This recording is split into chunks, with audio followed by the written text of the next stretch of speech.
Hello friend, જય શ્રી કૃષ્ણ. એકદમ કુરકુરિયા અને બહુ ટેસ્ટ એવા બધી ટીપ સાથે મરચાંના રીંગ ભજીયા બનાવશું. આટલા ટેસ્ટી મરચાંના રીંગ ભજીયા તમે ક્યારેય નહીં ખાધા હોય. ફક્ત 2 જ લોટ અને 2 જ મસાલાનો ઉપયોગ કરીને એકદમ ટેસ્ટી એવા મરચાંના રીંગ ભજીયા બનાવશું. તો વરસાદના ખાવાની મજા પડે તેવા મરચાંના રીંગ ભજીયા બનાવવા માટે મેં તીખા મરચાંનો ઉપયોગ કર્યો છે. મરચાં આ રીતના કડક, લાંબા અને તીખા હોય એવા લેવાના. તો બધા જ મરચાંને ધોઈને સાફ કરીને આ રીતે ડીટિયાનો ભાગ અલગ કાઢી અને રીંગ કરી લેશું. તો આ મરચાં તીખા છે એના માટે આપણે જે તીખો ભાગ છે એને ચપ્પુ વડે આ રીતે તીખો ભાગ અલગ કાઢી લેવાનો. આ રીતે પણ તમે કાઢી શકો અને આપણે બીજી રીત પણ જોશું. તો હાથમાં આખું જ મરચું લઈ અને જે ડીટિયાનો ભાગ છે એ અલગ કાઢી લેશું. અને આ રીતે ચપ્પુ વડે પણ તમે તીખો ભાગ અલગ કાઢી શકો. રીંગ કરશો તો બધો તીખો ભાગ અલગ થઈ જશે અને ચપ્પુ વડે પણ અલગ થઈ જશે. તો બંને રીત એકદમ સરળ છે. તમે કોઈ પણ રીતે તીખો ભાગ અલગ કાઢી અને આ રીતે રીંગ કરી લેવાની. તો મેં આ રીતે બધી જ રીંગ તૈયાર કરી લીધી છે. એક બાઉલની અંદર લેશું. તો આ મરચાંમાંથી એકદમ તીખાશ દૂર કરવા આપણે મીઠું એડ કરશું અને લીંબુ એડ કરશું. તો લીંબુનો 2 ભાગ કરી અને જે બિયાનો ભાગ છે એ કાઢી લેશું અને લીંબુ નીચોવી લેશું. લીંબુ એડ કરવાથી આ મરચાંના રીંગ ભજીયા સ્વાદમાં બહુ ટેસ્ટી એવા ખાટા મીઠા બનશે. ઉપર નીચે કરી ઢાંકી અને 10 મિનિટ માટે આપણે રહેવા દેશું. હવે લોટનું માપ જોઈએ તો 1 વાટકો મેં ચણાનો લોટ લીધો છે. એકદમ ક્રિસ્પી કરવા આપણે 1 વાટકો કોર્નફ્લોર લેશું. બંને લોટ એક જ સરખા પ્રમાણમાં લેવાના છે. તમે કોઈ પણ વાટકાના માપથી બંને લોટ એક સરખા પ્રમાણમાં લેવાના. કોર્નફ્લોર એડ કરવાથી આ મરચાંના રીંગ ભજીયા એકદમ ક્રિસ્પી બનશે. તો અત્યારે મેં થોડું જ મીઠું એડ કર્યું છે, કેમ કે પહેલાં એડ કર્યું છે એટલે મીઠું જોઈને એડ કરવાનું. અને જેમ જોઈએ એમ પાણી એડ કરી અને આ બેટર તૈયાર કરી લેશું.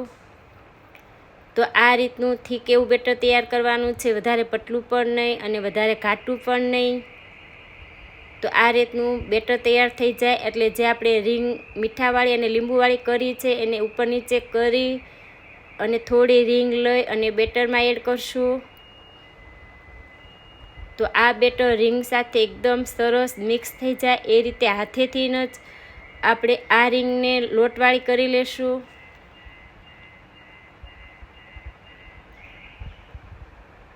આ રીતે લોટવાળી થાય એટલે તેલ ગરમ થાય એટલે હાથેથી જેમ બને એમ છૂટા આપણે રીંગ ભજીયા પાડી લેશું. જેમ બને એમ છૂટી રીંગ પાડવાની અને ગેસની ફ્લેમ હાઈ રાખી અને આ રીંગને તળી લેશું.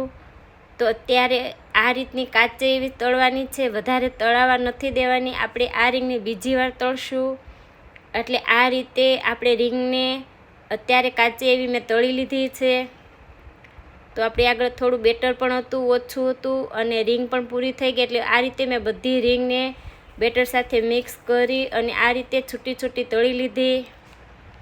તો જેમ બને એમ હાથેથી છૂટી પાડી અને આ રીંગને ગેસની ફ્લેમ હાઈ રાખી અને ફક્ત 2 મિનિટ માટે આપણે તળી લેશું. તો એક પણ મસાલાનો ઉપયોગ નથી કર્યો, છતાં આ મરચાંના રીંગ ભજીયા બહુ ટેસ્ટી એવા બનશે. તમે ક્યારેય નહીં ખાધા હોય એટલા ટેસ્ટી બનશે. તો આ રીતના કાચા એવા તળી અને આપણે એક ડીશની અંદર લઈ લેશું.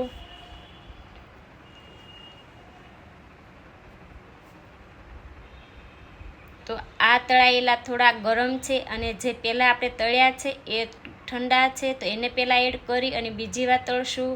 એક વાતનું ખાસ ધ્યાન રાખવાનું છે, બીજી વાર તળો ત્યારે ગેસની ફ્લેમ એકદમ મીડિયમ રાખવાની અને એકદમ છૂટા આ રીતે મરચાંના રીંગ કરી લેવાની.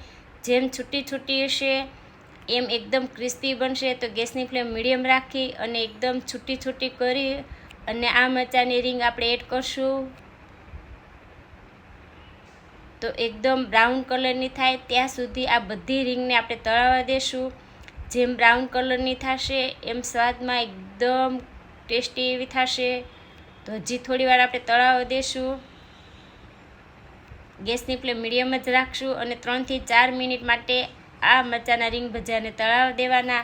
આ રીતના બ્રાઉન કલરના થાય ત્યાં સુધી તળાવ દેશું. આ રીતના તળાવ દેશો તો એકદમ કુરકુરિયા અને બહુ ટેસ્ટી એવા બનશે. તો તમે જોઈ શકો છો કેટલા કુરકુરિયા બન્યા છે. તો તમે ખાતા ના ધરાવ એટલા ટેસ્ટી બન્યા છે. તો આ રીતના કાચાને એકવાર કાચા પાકા તળેલા હોય એને બીજી વાર તળવાથી એકદમ ક્રિસ્પી બનશે અને સ્વાદમાં પણ બહુ ટેસ્ટી એવા બનશે.